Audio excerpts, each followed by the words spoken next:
बिस्मिल्लाहिर्रहमानिर्रहीम। अल्लाह के नाम से शुरू करता हूँ जो बड़ा मेहरबान और नहायत रहम वाला है। मेमन टीवी के मोअज़्ज़ज़ दोस्तों, आपने मेमन कौम से ताल्लुक़ रखने वाली कई शख्सियत की ज़िंदगी के बारे में सुना और पढ़ा होगा। कोई बिज़नेस का बेताज बादशाह है तो कोई अंडरवर्ल्ड का, कोई दिन रात वेलफेयर के कामों में लगा हुआ है तो कोई सियासी कामों में। लेकिन आज हम जिस मेमन शख्सियत की बात आपसे करने जा रहे हैं, उसने ना सिर्फ आर्मी ज्वाइन की बल्कि मेजर जनरल के ओहदे पर भी फाइज़ हुए। जी हाँ, मेजर जनरल अबू बकर उस्मान मिठा वो वाहिद मेमन है जिन्होंने न सिर्फ आर्मी ज्वाइन की बल्कि मेजर जनरल के ओहदे पर भी फाइज हुए। और आपको ये जानकर हैरानगी होगी कि मेजर जनरल अबू बकर उस्मान मिठा ने पाक फौज के स्पेशल सर्विसेज ग्रुप की बुनियाद रखी और वो फादर ऑफ SSG भी कहलाते हैं। मेजर जनरल अबू बकर उस्मान मिठा 1 जून 1923 को बम्बई के इलाके मालाबार हिल में पैदा हुए। आपको AO मिठा भी कहा जाता था। आपके दादा सर कासिम सुलेमान मिठा बम्बई के बहुत बड़े ताजिर थे जिनका सियासत में भी बहुत असर और रसूख था।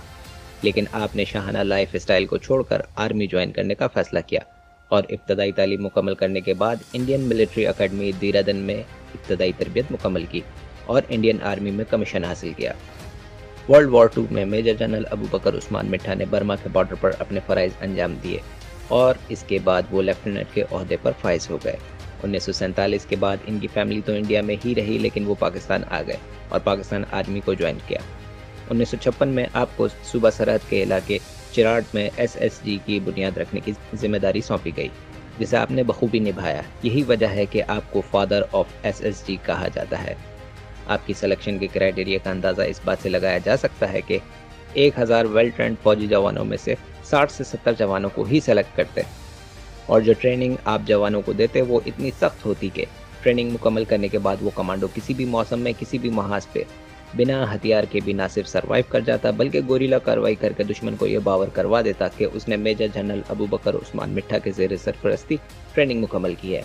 1965 की जंग में आपने मशरक़ी पाकिस्तान में अपने फ़राइज़ अंजाम दिए। वहाँ उन्होंने एक इन्फेंट्री ब्रिगेड को लीड किया और वतन अजीज़ के दिफा को यकीनी बनाया। इनकी अस्करी खदमात को खराज तहसीन पेश करते हुए इन्हें हिलाल जुर्रत के तमगे से नवाजा गया। 1971 में आप मशरक़ी पाकिस्तान में तैनात थे। वो मशरक़ी पाकिस्तान में दंगे फसाद और बंगाली सियासी कारकुनों के अगवा और लापता होने की वजह से बंगाली अवाम में गम और गुस्से को भाप गए थे। उन्होंने कई बार अपने आला अफसरान को इस बारे में आगाह किया कि बंगाली सियासी कारकुनों के अगवा और लापता होने की वजह से बंगाली अवाम में गम और गुस्से की लहर में मुसलसल इजाफा हो रहा है, लेकिन फ़ौज के आला अफसरान ने इनकी एक ना सुनी। जनरल याहिया के मार्शल लॉ के दौर में उन्हें शोकाज नोटिस भी दिया गया। 1971 में सकूत ढाका के बाद जब जुल्फ़िकार अली भुट्टो ने पाकिस्तान का इक़्तिदार संभाला तो चंद फौजी अफसरान को जबरी रिटायर कर दिया गया। इनमें मेजर जनरल अबू बकर उस्मान मिठा भी शामिल थे और जुल्फ़िकार अली भुट्टो ने 7 साल तक इनकी पेंशन भी रोके रखी। अबू बकर उस्मान मिठा ने एक किताब unlikely beginning a soldier life के नाम से भी लिखी, जिसका उर्दू तर्जुमा बम्बई से GHQ तक भी शाया हो चुका है। आपने 1951 में एक बंगाली ईसाई लड़की इंदु चटर्जी से शादी की जो आजकल पाकिस्तान में क्लासिक रक्स सिखाती हैं।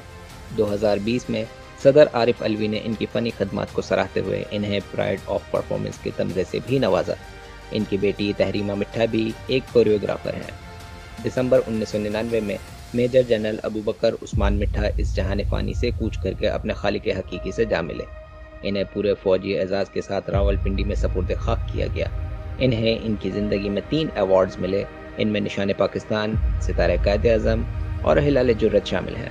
मेजर जनरल अबू बकर उस्मान मिठा बिलाशुबा एक बहादुर और नर्र इंसान थे और तमाम पाकिस्तानियों को बिलखुसूस मेमन कौम को उन पर फ़ख्र है।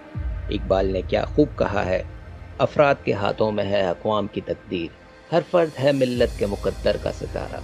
इसके साथ ही अपने होस्ट मौसम चेली को इजाज़त दीजिए। अगर आपने चैनल सब्सक्राइब नहीं किया तो अभी चैनल को सब्सक्राइब कर दीजिए ताकि हमारी हर नई आने वाली वीडियो का नोटिफिकेशन आपको बर वक्त मिलता रहे।